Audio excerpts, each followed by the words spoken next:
नमस्कार, सुबह के 9 बज चुके हैं। मैं हूं आपके साथ रवीश और बात होगी 9 बजे 9 रिपोर्टर यानी 9 बड़ी खबरों से हम आपको रूबरू कराएंगे। कौन सी है वो 9 बड़ी खबरें, आइए आपको दिखाते हैं।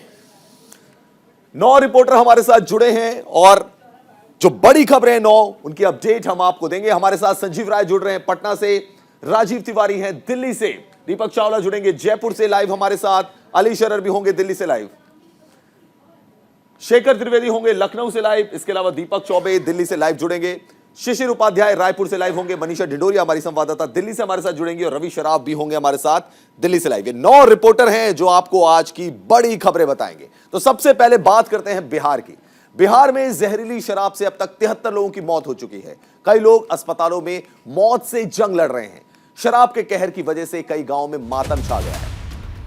छपरा के बहरौली गांव का भी ऐसा ही हाल है। बहरौली गांव में जहरीली शराब पीने से एक साथ 11 लोगों की मौत से हड़कंप मच गया है। पुलिस इस मामले में पूरे सारण जिले में छापेमारी कर रही है। पुलिस शराबबंदी के बावजूद प्रदेश में अवैध शराब के नेटवर्क से जुड़े लोगों की धरपकड़ में जुट गई है। पुलिस ने अब तक शराब के गोरख धंधे से जुड़े 126 लोगों को गिरफ्तार कर लिया है। पुलिस ने छापेमारी के दौरान 4000 लीटर से ज्यादा अवैध शराब भी जब्त की है। सरकार ने मामले की तह तक जाने के लिए एसआईटी का गठन कर दिया है। वहीं विधानसभा में विपक्ष नीतीश सरकार पर हमलावर है। नीतीश सरकार पर शराब कांड को लेकर लगातार निशाना साध रहा है विपक्ष। इसी से जुड़ी हुई एक और खबर हम आपको बताते हैं। बिहार के नवादा में एक शराबी ने सूबे में शराबबंदी की पोल खोलकर रख दी है। पुलिस ने मिर्जापुर इलाके में नशे की हालत में एक युवक को गिरफ्तार किया। मेडिकल कराने के लिए अस्पताल ले जाते वक्त इस युवक ने बताया कि पुलिस सिर्फ गरीबों को पकड़ती है, शराब बनाने और बेचने वालों को नहीं पकड़ पाती। इस युवक ने यह भी बताया कि देसी शराब आसानी से उपलब्ध है। शराब तो हम पिए हैं मिर्जापुर में। अच्छा, कौन शराब पिए? इंग्लिश नहीं पिए, हिंदी महुआ के दारू। शराब मिल रहा था वहाँ? बिल्कुल मिलता है, तो कहना पड़ेगा उसमें। कितना पैसा लेता है जी? 100 रुपया बोतल। तो बोल रहे हिंदी बोतल में डालता है जी। पूरा एकदम तो देहाती दारू चाहिए ना, पूरा एकदम टन दारू मिलेगा। उसी में पकड़ा गए पीने में जी? ही तो पी के तो एक बार पकड़े हुए किए, फिर पकड़ा गए? अभी तुरंत ही जांच करके गए, अभी तुरंत हमको पकड़ लिए। तो काहे पीते हैं? मना है शराब पीना बिहार में, तो काहे पीते हैं? शराब पीना मना, तो शराब बेचने वाला को तो बोलो कि शराब दारू नहीं बेचो। और इस खबर पर संजीव राय हमारे संवाददाता बिहार से हमारे साथ जुड़ चुके हैं। संजीव, हमने देखा है कि जबरदस्त विरोध प्रदर्शन हो रहा है, नीतीश कुमार के इस्तीफे की भी मांग हो गई है। आज जो विपक्षी दल है उनका क्या प्लान है? देखिए, सबसे पहले बता दूं कि सदन आज और कल तक के लिए नहीं है। आज 2 दिन सदन बंद है और अंतिम दिन सोमवार को सदन की कार्रवाई होगी। लेकिन इस बीच विपक्ष लगातार हमलावर है और कल जिस तरह से विधानसभा में नीतीश कुमार ने साफ साफ कह दिया है कि जहरीली शराब से अगर मरेंगे तो मुआवजा बिल्कुल नहीं, और ये भी कहा कि इस तरह का जो कांड हो रहा है इसका वो प्रचार प्रसार कराएंगे। यानी कि मुख्यमंत्री नीतीश कुमार ने सख्ती के साथ साथ ये साफ कह दिया है कि इस पर किसी तरह का कोई कह सकते हैं कि सरकार कुछ एक्शन नहीं लेने जा रही है। उधर जिस तरह से जहरीली शराब की अगर बात की जाए तो मैं बता दूं आपको कि 73 लोगों की मौत अब तक हो चुकी है और इसके बाद अब यह आंकड़ा और बढ़ेगा अभी। और इसके अलावा मैं बता दूं कि सिवान में 5 की मौत हुई है, बेगूसराय में। चलिए संजीव से हम दोबारा जुड़ने की कोशिश करेंगे, बहुत शुक्रिया। बढ़ते अगली खबर की तरफ। पाक विदेश मंत्री के खिलाफ देशव्यापी प्रदर्शन हो रहा है। बिलावल भुट्टो की जो शर्मनाक टिप्पणी है उसका देश भर में विरोध हो रहा है। सभी राज्यों की राजधानी में यह विरोध प्रदर्शन किया जाएगा। बीजेपी कार्यकर्ता बिलावल भुट्टो का पुतला भी फूकेंगे। जैसा कि आप जानते हैं कि बिलावल भुट्टो ने एक बहुत ही अभद्र टिप्पणी की है भारत के प्रधानमंत्री के लिए। उसके खिलाफ देश भर में विरोध प्रदर्शन हो रहा है। बीजेपी कार्यकर्ता बिलावल भुट्टो का आज पुतला फूकेंगे। शर्मनाक बयान की कड़ी निंदा हर तरफ से की जा रही है।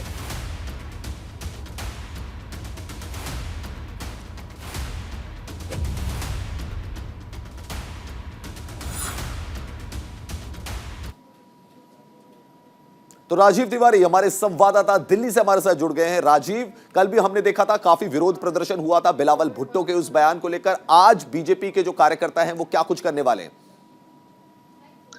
बिल्कुल, अगर देखा जाए तो बिलावल भुट्टो का जो स्टेटमेंट आया है प्रधानमंत्री को लेकर, उसके बाद पूरे देश में भारतीय जनता पार्टी के जो नेता हैं और दूसरे दल के भी जो नेता हैं बहुत ही नाराज।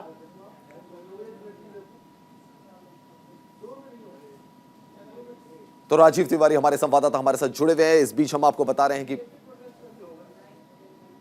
को जो है ऐसा नहीं करना चाहिए, क्योंकि बिलावल भुट्टो एक मंत्री हैं, तो उनका बयान जो है बहुत ही दुर्भाग्यपूर्ण है। ऐसे में आज भारतीय जनता पार्टी आज देश भर में जो है विरोध प्रदर्शन करने वाली है और बिलावल भुट्टो का हर जगह भारतीय जनता पार्टी जो है पुतला फूकेगी और विरोध जताएगी इस पर। जी चलिए राजीव, बहुत शुक्रिया आपका तमाम जानकारी देने के लिए। तो राजीव तिवारी हमारे सहयोगी में जानकारी दे रहे थे कि आज बीजेपी के जो कार्यकर्ता है वो विरोध प्रदर्शन करेंगे।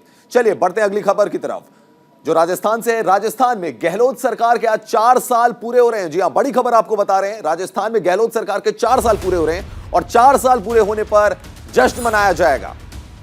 सरकार ने प्रदर्शनी का भी आयोजन किया है और प्रदर्शनी में दिखाई जाएगी सरकार की उपलब्धियां। सरकार ने 4 सालों तक क्या काम किया अशोक गहलोत सरकार ने, तो प्रदर्शनी के माध्यम से लोगों को दिखाया जाएगा। 1 करोड़ 35 लाख महिलाओं को देंगे फ्री मोबाइल। जी हां, एक बहुत बड़ा, यहां पे कह सकते हैं कि एक बहुत बड़ी योजना। 1 करोड़ 35 लाख जो महिलाएं उनको फ्री मोबाइल दिया जाएगा। राहुल गांधी जो है वो प्रदर्शनी का शुभारंभ कर सकते हैं। आज भारत जोड़ो यात्रा नहीं होगी, आज राजस्थान में सीएम गहलोत सरकार के, क्योंकि 4 साल पूरे हो रहे हैं, जिसे लेकर प्रदेश में जश्न मनाया जाएगा। प्रदेश में अगले 12 दिनों तक कई कार्यक्रमों का आयोजन किया जाएगा। प्रदेश सरकार की उपलब्धियों को आम जन तक पहुंचाने के लिए सरकार ने जयपुर और दौसा में प्रदर्शनी का आयोजन किया है, जिसके जरिए लोगों को सरकार के अब तक के कामों की जानकारी दी जाएगी। प्रदर्शनी में सरकार की प्रमुख योजनाओं को भी दिखाया जाएगा। सरकार की इस प्रदर्शनी का उद्घाटन राहुल गांधी से कराने की बात कही जा रही है। इस मौके पर प्रदेश की 1 करोड़ 35 लाख महिलाओं को फ्री मोबाइल योजना का लाभ दिया जाएगा। राहुल गांधी प्रदेश में इस योजना की शुरुआत करेंगे। वहीं आज भारत जोड़ो यात्रा में अवकाश का दिन है, यानी कि ब्रेक है आज भारत जोड़ो यात्रा में, लेकिन 4 साल पूरे हो रहे हैं क्योंकि अशोक गहलोत सरकार के, तो प्रदर्शनियों का आयोजन किया जाएगा और साथ ही साथ 1 करोड़ 35 लाख महिलाओं को फ्री मोबाइल भी दिया जाएगा। और हो सकता है कि प्रदर्शनी का उद्घाटन राहुल गांधी करें, क्योंकि आज ब्रेक दिया गया है भारत जोड़ो यात्रा को।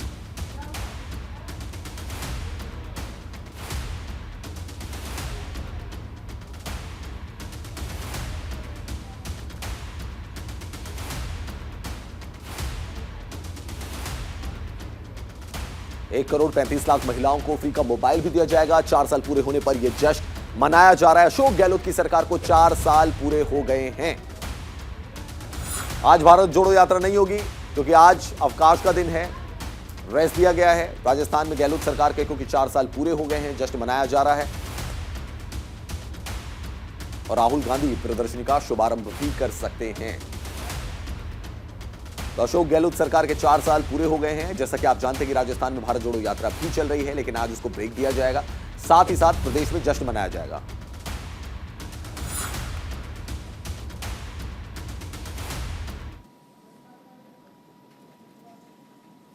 और हमारे सहयोगी दीपक चावला इस खबर पर हमारे साथ जुड़ गए। दीपक, 4 साल पूरे हो गए गहलोत सरकार के, प्रदर्शनी का भी आयोजन किया जा रहा है। क्या खास रहेगा इस प्रदर्शनी में? किस तरीके से लोगों तक ये बात पहुंचाई जाएगी कि सरकार की क्या क्या उपलब्धियां रही हैं? देखिए, बिल्कुल मुख्यमंत्री अशोक गहलोत सरकार के 4 साल हो चुके हैं और 4 साल ये इतने आसान नहीं है। पहले शुरुआती दौर में कोरोना आया था, उसके बाद से सचिन पायलट और मुख्यमंत्री अशोक गहलोत के बीच में कुछ विवाद हो गया था। उसके बाद अभी फिर से जो है वापस से जो उनकी कुर्सी जाने वाली थी, तो ये जो 4 साल है बड़ा मुश्किल रहा है, लेकिन फिर भी मुख्यमंत्री अशोक गहलोत ने काफी अच्छी पहल की, काफी अच्छी अच्छी योजना उन्होंने लेके आए हैं। जैसे चिरंजीवी योजना का वो लेकर आए हैं, उसमें फ्री में दवाई, फ्री में इलाज, 10 लाख तक का इलाज वो दे रहे हैं। इसके अलावा पुरानी जो पेंशन है वो उन्होंने कर्मचारियों की चालू की गई है। वो एक तरह से मिसाल कह सकते हो कि अन्य राज्यों के कर्मचारी भी ये मांग करने लगे कि उनको पुरानी पेंशन की योजना की जाए। इसके अलावा उन्होंने 8 रुपए में इंदिरा रसोई योजना की शुरुआत की है। ऐसी कई सारी योजनाएं उन्होंने शुरुआत की है। अब आज वो 1 बजे सीएमआर में करेंगे, प्रेस कॉन्फ्रेंस करेंगे और अब अपनी नई जो योजना है उनका भी शुभारंभ करेंगे, जिसमें सबसे मुख्य जो योजना है वो करीब 1 करोड़ से अधिक महिलाओं को मुफ्त में जो मोबाइल फोन है वो देना है। उनका मानना है कि महिलाओं को मोबाइल फोन देंगे, वो हाईटेक होगी और वो बहुत कुछ सीखेगी। तो ये योजना भी उनकी आज जो है वो चालू कर सकते हैं। और इसके अलावा करीब 1 लाख लोगों को जो है युवाओं को उन्होंने रोजगार दिया और ऐसा कहना है उन्हें कि आने वाले 1 साल में 1 लाख और जो युवा है उनको और जो है रोजगार दिया जाना है। तो कह सकते हो कि वो काफी अच्छी पहल कर रहे हैं, लेकिन विपक्ष भी इन पर सवाल खड़े कर रही है। विपक्ष जो है काला दिवस बनाने जा रही है। इसके अलावा विपक्ष का कहना है कि लॉ एंड ऑर्डर की स्थिति बिगड़ी है, रोजगार नहीं मिला है। तो विपक्ष अपना काम करे, लेकिन इन सबके बीच में मुख्यमंत्री अशोक गहलोत ने गिरते पड़ते जो अपने 4 साल पूरे कर लिए। कई सारी मुख्य योजना वो लेकर आए और आने वाले दिनों में कई सारी मुख्य योजना भी वो लेकर आने वाले हैं। बिल्कुल दीपक, बहुत शुक्रिया आपका तमाम जानकारी देने के लिए। दीपक चावला हमारे संवाददाता जयपुर से हमारे साथ जुड़े हुए थे। गहलोत सरकार के 4 4 साल पूरे हो गए हैं, कांग्रेस पार्टी जश्न मना रही है। बढ़ते हैं अगली खबर की तरफ, जो कि राजधानी दिल्ली से जुड़ी हुई है, लेकिन पूरे देश को इसने झकझोरा हुआ है। आज आफताब की जमानत याचिका पर सुनवाई होगी। जी हां, बड़ी खबर आपको बता रहे हैं, आज आफताब की जमानत याचिका पर सुनवाई होगी। दिल्ली के साकेत कोर्ट में यह सुनवाई होगी। श्रद्धा मर्डर केस का आरोपी है आफताब। 12 नवंबर को पुलिस ने आफताब को गिरफ्तार किया था। आफताब पर श्रद्धा के 35 टुकड़े करने का आरोप है। श्रद्धा मर्डर केस में आरोपी आफताब पूनावाला ने जमानत याचिका दाखिल की है। आज साकेत कोर्ट में आफताब की याचिका पर सुनवाई होगी। आफताब को दिल्ली पुलिस ने उसकी गर्लफ्रेंड श्रद्धा के मर्डर के आरोप में 12 नवंबर को गिरफ्तार किया था। आफताब अभी न्यायिक हिरासत में है। आफताब ने जमानत याचिका ऐसे वक्त पर दाखिल की है जब श्रद्धा मर्डर केस में जांच कर रही दिल्ली पुलिस को एक दिन पहले ही बड़ी सफलता मिली है। महरौली के जंगलों से पुलिस को जो शव के टुकड़े हज्जियों के रूप में मिले थे, वो श्रद्धा वॉलकर के ही थे। शव के टुकड़ों का श्रद्धा के पिता के डीएनए से भी मिलान हो गया है। वहीं डीएनए रिपोर्ट में आफताब के फ्लैट के अंदर बाथरूम और किचन से मिले खून के ट्रेसेस भी श्रद्धा से मैच कर गए हैं।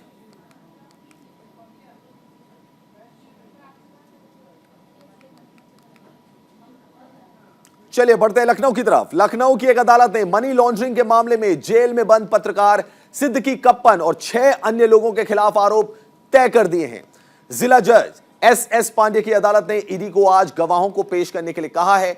बता दें कि कप्पन के अलावा इस मामले में 6 अन्य के खिलाफ भी आरोप तय किए गए हैं। इनमें ए राउफ शरीफ, अतीकुर रहमान, मसूद अहमद, मोहम्मद आलम, अब्दुल रज्जाक और अशरफ खादिर शामिल हैं।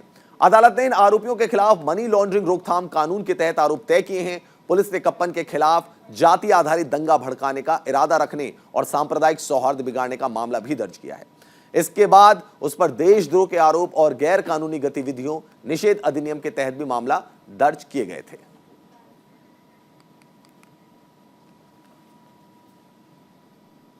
और इस खबर पर हमारे साथ जुड़ रहे हैं शेखर त्रिवेदी, हमारे सहयोगी। शेखर, डिटेल से बताइए क्या पूरा मामला है।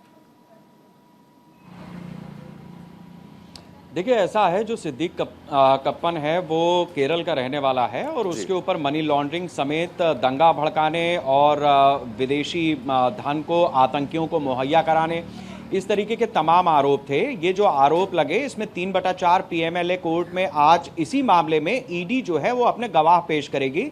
बीती 7 दिसंबर को इनके ऊपर आरोप तय कर दिए गए थे। अब मसला कुछ इस तरीके का है कि हाथरस में एक दलित महिला की कुछ लोगों ने दुष्कर्म के बाद हत्या कर दी थी। ये बात है 14 सितंबर 2020 की। उसके बाद ये जो सिद्दीक कप्पन है, जो पत्रकार की हैसियत से वहां पे जा रहा था, ये पहले भी ट्रोल किया जा चुका है कई ऐसे संदिग्ध मामलों में जो आतंकियों से सीधे कनेक्ट करते थे। ये मथुरा जेल में बंद था। इसकी वहां से जमानत जरूर हो गई है, लेकिन ईडी की गिरफ्त में अभी भी है। ये जब हाथरस जा रहा था तो इसने पीएफआई के तमाम सदस्यों को फंडिंग मुहैया कराई थी, साथ ही ये दंगा भड़काने की साजिश कर रहा था। इस बात के पुख्ता सबूत भी मिल गए थे और इसको गिरफ्तार कर लिया गया। इस मामले में मथुरा जेल में बंद था, वहां से इसको जमानत मिल गई, लेकिन ईडी का मामला जो था वो अभी खत्म नहीं हुआ है।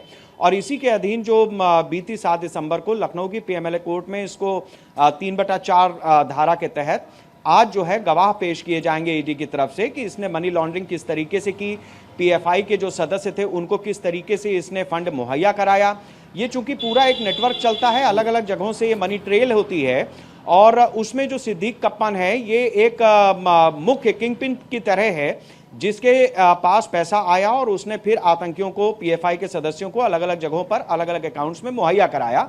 ईडी का कहना है कि उनके पास पूरे पुख्ता सबूत हैं और कप्पन की रिहाई पर जब ये जमानत इसको मिली थी तब भी बहुत सारे ऐसे लोग थे, ऐसे मानवाधिकार के संगठन के लोग थे जो बड़े खुश हुए थे। लेकिन जिस तरीके के मामले इसके ऊपर हैं उसके बाद ये चूंकि अभी भी गिरफ्त में है, लिहाजा इसको अब अदालत का ये मामला देखना होगा कि किस तरीके से इस पूरे मामले पे फैसला देते हैं। बिल्कुल शेखर, बहुत शुक्रिया आपका तमाम जानकारी देने के लिए। शेखर त्रिवेदी हमारे संवाददाता लखनऊ से हमारे साथ जुड़े हुए। एक और बड़ी खबर आपको बताते हैं, आज होगी जीएसटी काउंसिल की 48वीं बैठक। वित्त मंत्री निर्मला सीतारमण की अध्यक्षता में यह बैठक होगी। ऑनलाइन गेमिंग पर जीएसटी लगाने पर चर्चा होगी, तो सरकार ऑनलाइन गेमिंग को भी जीएसटी के दायरे में लाने की कोशिश में है, उस पर चर्चा होगी। बैठक में कई अन्य मसलों पर भी चर्चा होगी। आज वित्त मंत्री निर्मला सीतारमण की अध्यक्षता में जीएसटी परिषद की बैठक है।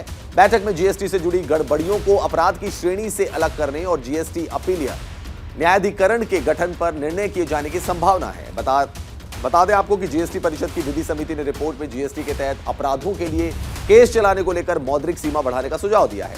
साथ ही विधि समिति ने यह भी सुझाव दिया है कि कारोबार सुगमता के लिए जीएसटी में अपराधों के निपटान को लेकर जुर्माने की जो राशि को कम किया जाए। इसके अलावा परिषद ऑनलाइन गेमिंग, कसीनो और घुड़दौड़ पर कालाधन से संबंधित मुद्दों पर विचार कर सकती है। जीएसटी परिषद की विधि समिति में केंद्र और राज्यों के विधि अधिकारी शामिल हैं।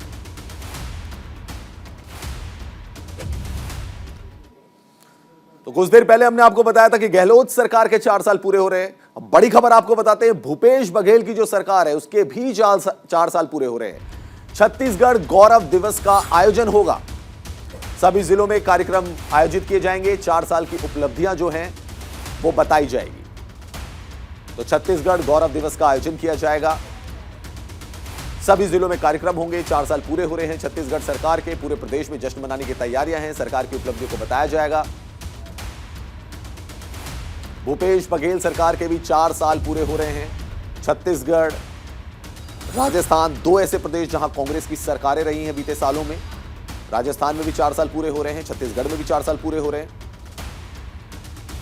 और सभी जिलों में कार्यक्रमों का आयोजन करवाया जाएगा। 4 साल की उपलब्धियां जो है सरकार की वो जनमानस तक पहुंचाई जाएगी। ऐसी योजना सरकार की है।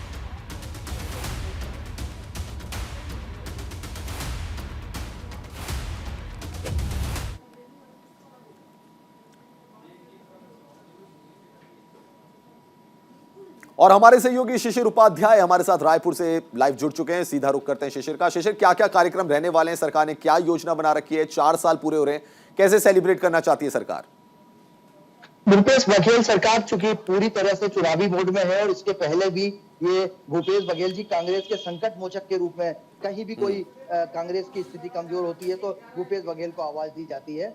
वो छत्तीसगढ़ की तरफ कम ध्यान दे पाए थे और ये अब एक ऐसा समय शुरू हुआ है कि वो गौरव दिवस के साथ साथ इसके पहले एक पूरा छत्तीसगढ़ का पूरा हर जिले का पूरे 30 जिलों का दौरा किया था इन्होंने और अब गौरव दिवस के रूप में आज वो अपनी 4 साल की उपलब्धियां, योजनाओं पर जनता से सीधे रूबरू हो रहे हैं। सारे मंत्रियों को निर्देश मिले हैं कि वो जिले में जाएं, कार्यक्रम करें। प्रभारी मंत्री के साथ साथ जो उस क्षेत्र के विधायक हैं, जो सांसद हैं, वो कार्यक्रम में शामिल हो। जनप्रतिनिधियों को भी शामिल किया गया है और सारे जनप्रतिनिधि अब सरकार की और भूपेश सरकार की जो उपलब्धियां थी, जो उनकी योजनाएं थी, उससे सीधे जनता को रूबरू कराने का प्रयास कर रहे हैं। इसमें एक और बात बड़ी बात आई है कि जनप्रतिनिधियों का जिस तरीके से भारतीय जनता पार्टी की सरकार हटने के बाद बहुत कम विधायक भारतीय जनता पार्टी के थे, कांग्रेस के बहुत विधायक थे, इन सारे विधायकों को उन क्षेत्रों में भी सक्रिय किया गया है जहां से भाजपा जीती। शिशिर बहुत शुक्रिया आपका तमाम जानकारी देने के लिए। शिशिर उपाध्याय हमारे संवाददाता हमें जानकारी दे रहे थे 4 साल पूरे होने पे किस तरीके से भूपेश बघेल सरकार का कार्यक्रम है। चलिए बढ़ते हैं अगली खबर की तरफ।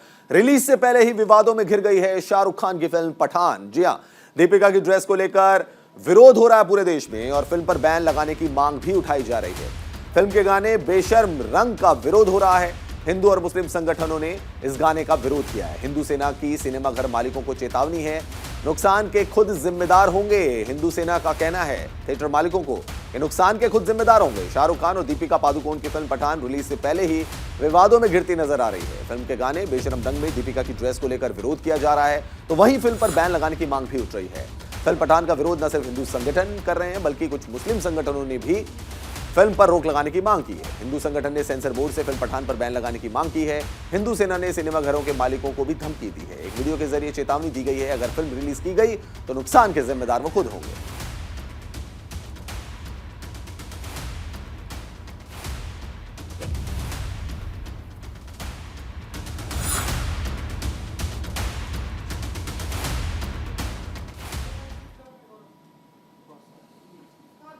और इस खबर पर हमारे सहयोगी गौरव मिश्रा हमारे साथ जुड़ गए हैं। गौरव, आपसे जानना चाहेंगे, विरोध प्रदर्शन हो रहा है पठान को लेकर। हिंदू सेना ने साफ तौर पे कह दिया है कि इस फिल्म को बैन किया जाए। इस फिल्म के लिए वो सेंसर बोर्ड से भी बात करेंगे, लेकिन मुस्लिम संगठनों की तरफ से भी आवाज उठने लग गई है।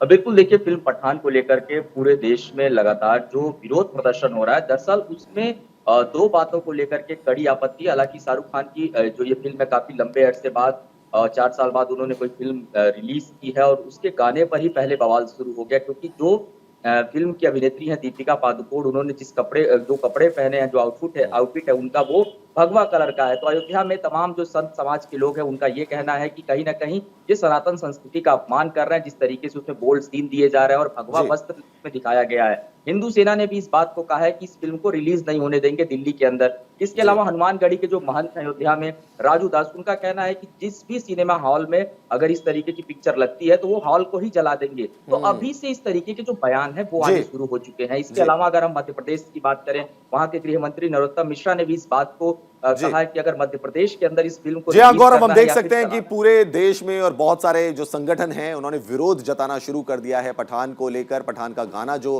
रिलीज किया गया था यूट्यूब पर, उसको लेकर हिंदू संगठन भी और मुस्लिम संगठन भी सामने आ गए हैं और उन्होंने बैन की मांग की। बहुत शुक्रिया आपका गौरव तमाम जानकारी देने के लिए। तो फिलहाल इस खास पेशकश में इतना ही। आप देखते रहिए न्यूज़ इंडिया।